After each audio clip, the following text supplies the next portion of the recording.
I was in my garden that Tuesday morning, tending to my roses the way I had every morning for the past 15 years since retirement. The autumn sun felt gentle on my weathered hands as I carefully pruned the stems, thinking about nothing more pressing than whether I needed to pick up groceries later. Then I heard the gate creak. I looked up, expecting to see my neighbor Mrs. Chen or perhaps the mailman running late. Instead, I saw a figure I hadn't laid eyes on in 50 years, a man with silver hair and stooped shoulders, wearing a navy cardigan that somehow looked both foreign and familiar. It was Robert. My ex-husband. My hands trembled as I dropped the pruning shears. He looked older, of course, we both did. But those eyes, those same gentle brown eyes that had once promised me forever, were unmistakable. He stood there at my garden gate like a ghost made flesh, holding what appeared to be an old, yellowed envelope in his weathered hands. "Hello, Margaret," he said softly, his voice carrying the weight of 5 decades. My heart hammered against my ribs. In all these years, through all the life I'd built without him, raising our daughter Sarah alone, building my career as a teacher, finding contentment in my small routines, I had sometimes wondered if this moment would ever come. But I had never imagined it would feel like this, like the earth had shifted beneath my feet. "Robert," I whispered, my voice barely audible above the autumn breeze. He lifted the envelope slightly. "I wrote you a letter," he said. "The day our divorce was finalized. I never sent it." His eyes met mine across the garden. "I think it's time you read it." I stared at him, at this man who had been my everything and then my greatest heartbreak, standing in my peaceful life like a question I thought I'd already answered. My mouth went dry as I realized that everything I thought I knew about our ending might be about to change. But I had no idea what that letter would reveal. 50 years ago, I was 25 and believed in fairy tales. I believed that love conquered all, that marriage was forever, and that the small 2-bedroom house Robert and I had bought on Maple Street would be filled with the laughter of children and the warmth of a lifetime together. I was Margaret Sullivan then, young, hopeful, with auburn hair that caught the light and dreams bigger than our little town could contain. I worked as a secretary at the elementary school, but my real job, I thought, was being Robert's wife. I packed his lunch every morning with little notes tucked inside. I pressed his shirts and kept fresh flowers on our kitchen table. I was building what I thought was our perfect life. Robert worked at the lumber mill, coming home each evening with sawdust in his hair and stories about his day. We'd sit on our front porch swing after dinner, planning our future. We talked about children, at least 3, we agreed. We talked about maybe expanding the house, adding a proper dining room. We talked about growing old together in that little house with the blue shutters I'd painted myself. I remember the woman I was then with a mixture of tenderness and sadness. She was so sure of everything.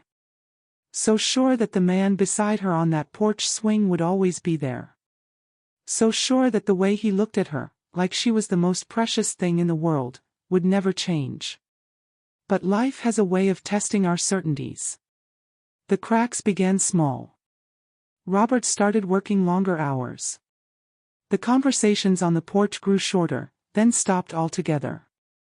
He'd come home tired, eat dinner in silence, and retreat to the television. When I tried to talk to him about it, he'd say he was just stressed about work, that things would get better. I believed him because I needed to believe him. I was pregnant with Sarah then, glowing with excitement about our expanding family. I thought a baby would bring us closer together, would remind us why we'd fallen in love in the first place. Instead, it seemed to push us further apart. Robert became distant during my pregnancy, almost like he was afraid of what was coming. When I'd try to share my excitement about the baby, about tiny clothes I'd bought or names we might choose, he'd nod and smile, but his eyes were somewhere else entirely. The woman I was then didn't understand. She kept trying harder, kept believing that if she just loved enough, gave enough, sacrificed enough, she could fix whatever was breaking between them. She didn't know yet that some things can't be fixed by love alone. Looking back now, I can see that we were both so young, so unprepared for the weight of real life settling on our shoulders. But then, all I knew was that the man I loved was slipping away from me, and I didn't know how to reach him. The real breaking point came when Sarah was 6 months old. I had been struggling with the exhaustion that comes with a new baby, trying to maintain our home, and wondering why my husband seemed like a stranger to me. Robert had been working even more hours, sometimes not coming home until well after dark. When I asked about it, he'd give vague answers about overtime and deadlines. Then came the night that shattered everything. I had put Sarah down for the night and was waiting up for Robert with his dinner warming in the oven. It was nearly 10 o'clock when I heard his key in the door. But instead of coming to find me as he used to, I heard him go straight to the bathroom. When he finally appeared in the kitchen, his shirt was wrinkled, his hair disheveled, and there was something in his eyes I'd never seen before: guilt. "Where were you?" I asked, trying to keep my voice steady. "Working late," he said, not meeting my eyes. "You know how it is." But I could smell something on him, a perfume that wasn't mine, sweet and floral in a way that made my stomach turn. When I mentioned it, he grew defensive, angry in a way that frightened me. We had our first real fight that night, with harsh words that cut deep and left wounds neither of us knew how to heal. The next weeks were a blur of suspicion and confrontation. I found receipts for dinners I hadn't shared, for gifts I'd never received. I discovered phone numbers written on scraps of paper in his pockets. When I finally gathered the courage to drive by the mill during his supposed overtime hours, his truck wasn't there. The confrontation, when it finally came, was devastating. Robert didn't deny what I'd suspected: there was someone else. A woman named Linda who worked at the diner downtown. Young, blonde, without the complications of a crying baby and a wife who'd grown tired and worried. But what hurt most wasn't just the betrayal, it was how he explained it.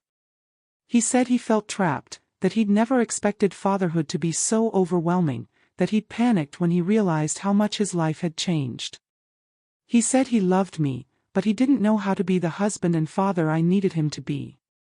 I remember sitting in our kitchen that night, holding our 6-month-old daughter while my marriage crumbled around me. Sarah was sleeping peacefully in my arms, unaware that her world was breaking apart. I looked at this tiny person who depended on me completely, and I knew I had to be strong enough for both of us. The divorce proceedings were swift and painful. Robert moved out the next week, finding an apartment across town. We tried to be civil for Sarah's sake, but every interaction felt like pressing on a bruise. He'd come to pick her up for his visitation days, and I'd hand over her diaper bag and try to pretend my heart wasn't breaking all over again each time. What haunted me most was the feeling that I'd failed somehow. That if I'd been a better wife, more understanding, more patient, maybe things would have been different. I carried that guilt for years, even as I rebuilt my life piece by piece. Even as I raised Sarah to be strong and independent, even as I found satisfaction in my teaching career and peace in my solitude, a part of me always wondered, what if? I led Robert to my back patio, neither of us speaking as I made tea with shaking hands. He sat at my small wrought iron table, still clutching that envelope like it contained something sacred.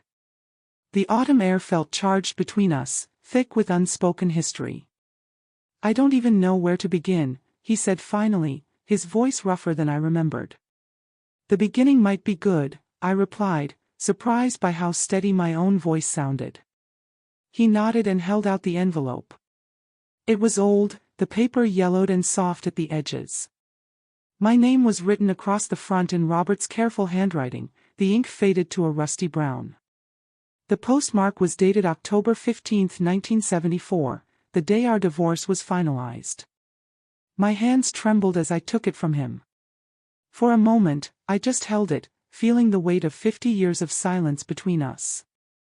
"I wrote it the night after we signed the papers," Robert said quietly. "I sat in that awful apartment, surrounded by boxes I hadn't unpacked, and I tried to find the words to explain everything I couldn't say in court. I opened the envelope carefully, as if it might crumble in my hands. Inside was a single sheet of paper, covered front and back with Robert's familiar handwriting. As I unfolded it, I could see tear stains that had long since dried, leaving faint water marks on the paper.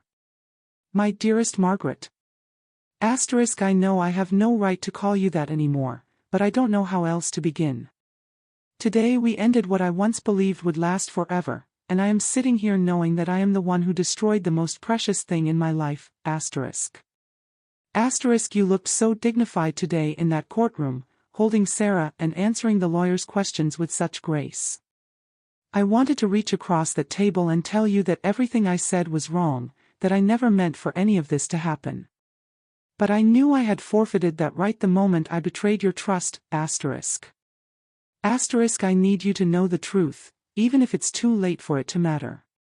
I was terrified, Margaret. Not of you, not of Sarah, but of myself. When I held our daughter for the first time, when I saw how perfectly she fit in your arms, when I realized that two people I loved more than my own life were depending on me to be something I didn't know how to be, I panicked, My own father left when I was 7. Did you know that? I never told you because I was ashamed. He walked out one morning and never came back, and I watched my mother struggle to raise 3 children alone. I swore I would never be like him, but when I became a father myself, all I could think about was how I was going to fail you both the way he failed us, Linda wasn't about love, she was about running away from the fear that I was going to ruin everything that mattered. She was about pretending I was still the carefree man I was before I had responsibilities that scared me so much I couldn't sleep at night. I know that doesn't excuse what I did. Nothing could excuse that, I love you, Margaret. I have loved you since the day we met at the church picnic when you were wearing that yellow dress with the tiny flowers. I will love you until the day I die. But I also know that love isn't enough when you've broken someone's trust the way I broke yours, You deserve so much better than what I gave you. You deserve a man who doesn't run when life gets difficult, who doesn't betray the woman he loves because he's afraid of his own inadequacy. I hope someday you find that man, and I hope he treasures you the way I should have, Please tell Sarah, when she's old enough to understand, that her father loved her more than anything in this world. Tell her that leaving her was the hardest thing I ever did, and that not a day will pass that I don't think about her smile, I'm sorry, my darling. I'm so very sorry, Forever yours. Robert. The letter fluttered in my hands as I finished reading. I looked up to find Robert watching me with tears in his eyes, this old man who had once been my whole world. Why didn't you send it? I whispered. Because I thought it would only hurt you more, he said. Because I thought I'd already done enough damage. I set the letter down on the table between us, my mind reeling with 50 years of assumptions being turned upside down. The Robert I had carried in my memory, the selfish young man who had abandoned his family for another woman, was crumbling before my eyes, replaced by someone far more complex and broken than I had ever imagined.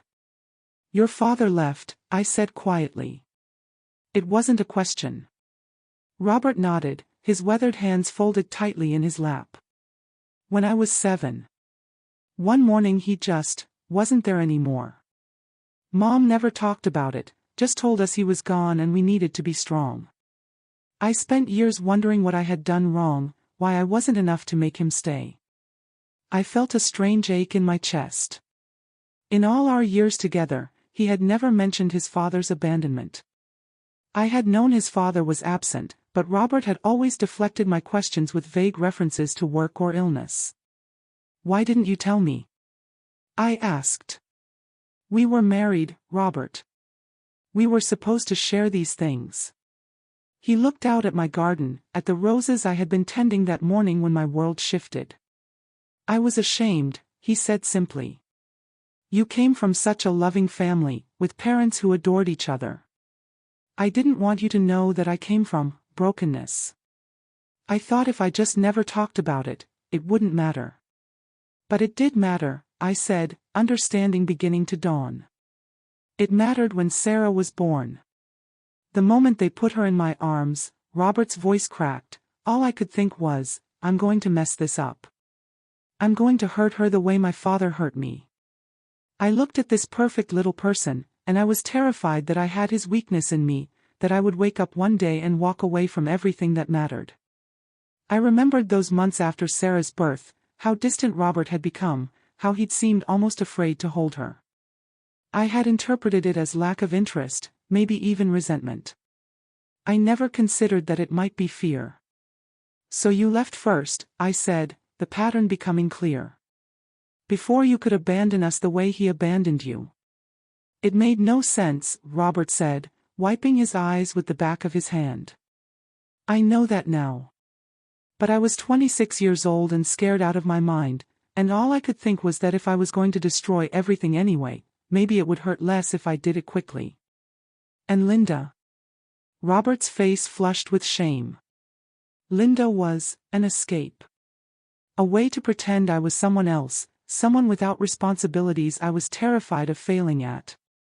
She didn't know about my fears, about the voice in my head that said I was just like him.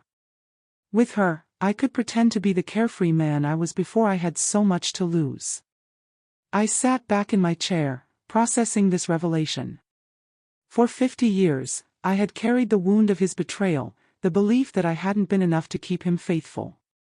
Now I was learning that his infidelity had nothing to do with me and everything to do with ghosts I didn't even know existed. I hated you, I said quietly. For so many years, I hated you for what you did to us. I know, he replied. I deserved that. Sarah asked about you constantly when she was little. She'd see other children with their fathers and wonder why hers didn't want to be around. Do you know how many times I had to explain that it wasn't her fault? Robert's face crumpled. How is she? Sarah. She's wonderful, I said, surprised by the fierceness in my voice. She became a doctor. She's married to a good man, has 2 children of her own. She built a beautiful life despite growing up without her father. I'm glad, he whispered. I'm so glad. She used to ask if she could write to you, when she was in elementary school. I said no. I thought you had made your choice and we needed to respect it. We sat in silence for a long moment, the weight of lost years settling between us like autumn leaves. What happened to Linda? I found myself asking, though I wasn't sure why it mattered.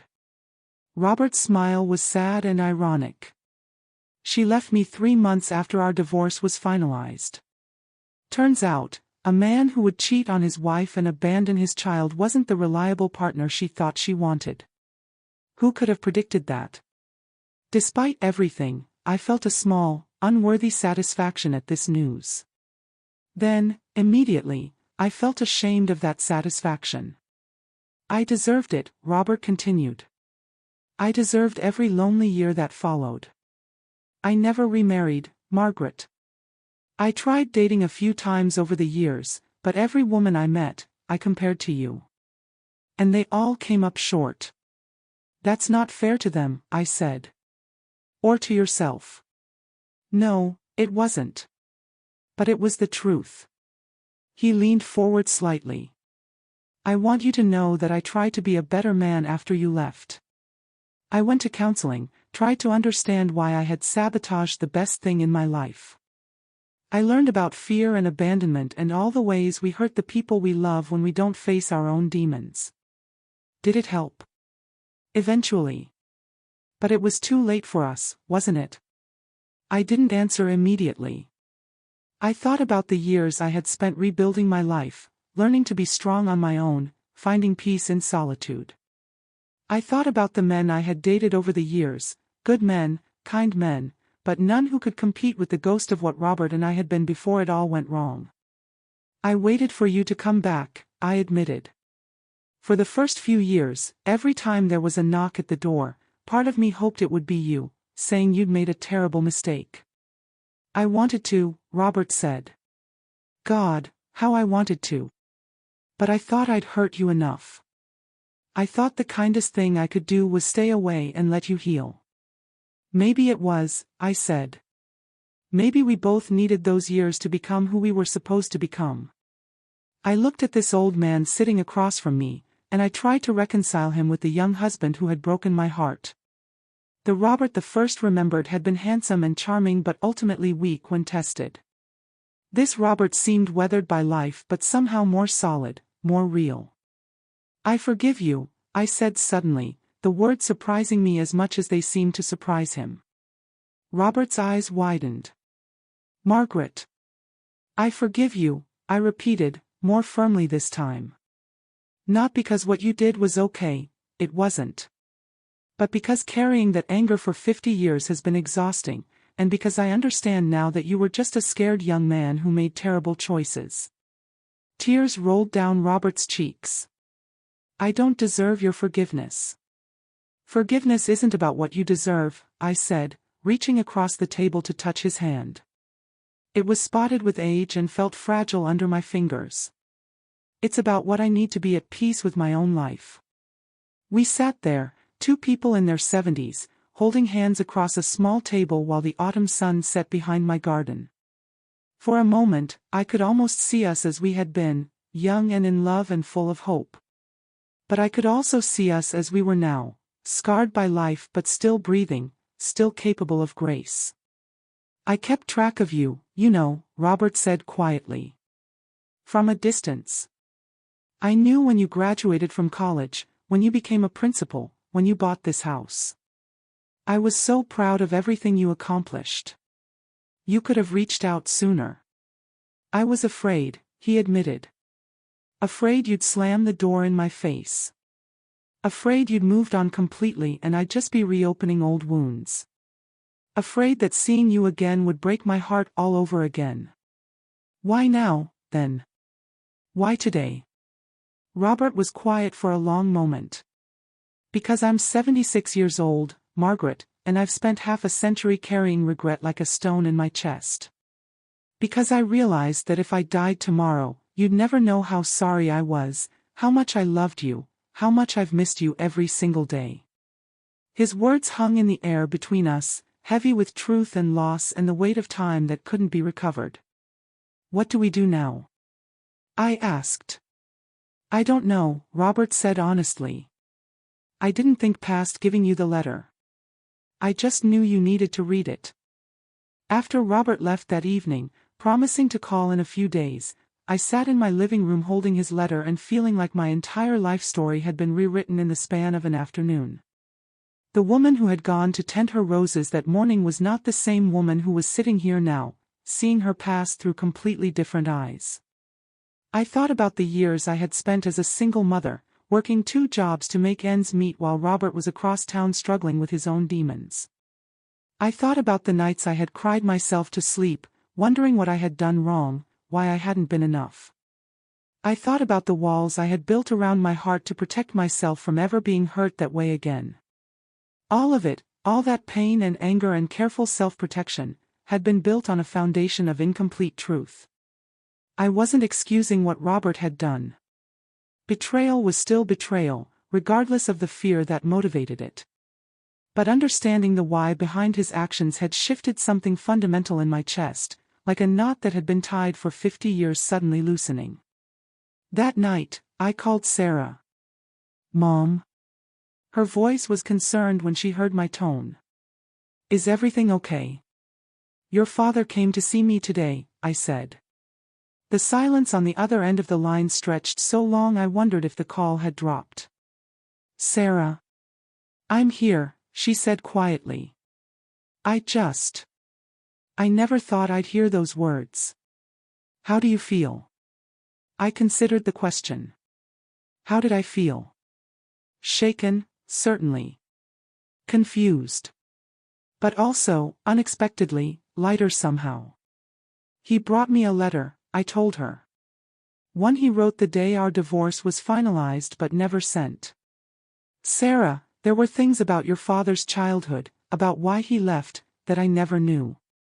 I told her about Robert's father, about the fear that had driven him to such destructive choices. I watched her face on my phone screen as she processed this information, seeing her father's story rewrite itself in her mind the way it had in mine. "Does this change anything?" she asked when I finished. "It changes everything," I said. "And nothing. He's still the man who left us when you were a baby. But now I understand that he wasn't the selfish monster I thought he was. He was just broken in ways he didn't know how to fix." Sarah was quiet for a moment. "Do you think you'll see him again?" "I think so," I admitted. "I think there are 50 years of conversation we need to catch up on." Over the following days, I found myself thinking not just about Robert, but about the choices I had made in response to his leaving. I had built a good life, a career I was proud of, a daughter who had turned into an amazing woman, friendships that sustained me. But I also realized how much of that life had been built in reaction to being abandoned. How much of my independence had been armor against ever being hurt that way again. I had dated over the years, but I had never let anyone truly close. I had convinced myself it was because I was complete on my own, that I didn't need a partner to be fulfilled. And while that was partly true, I could now see that it was also partly fear of trusting my heart to someone who might break it again.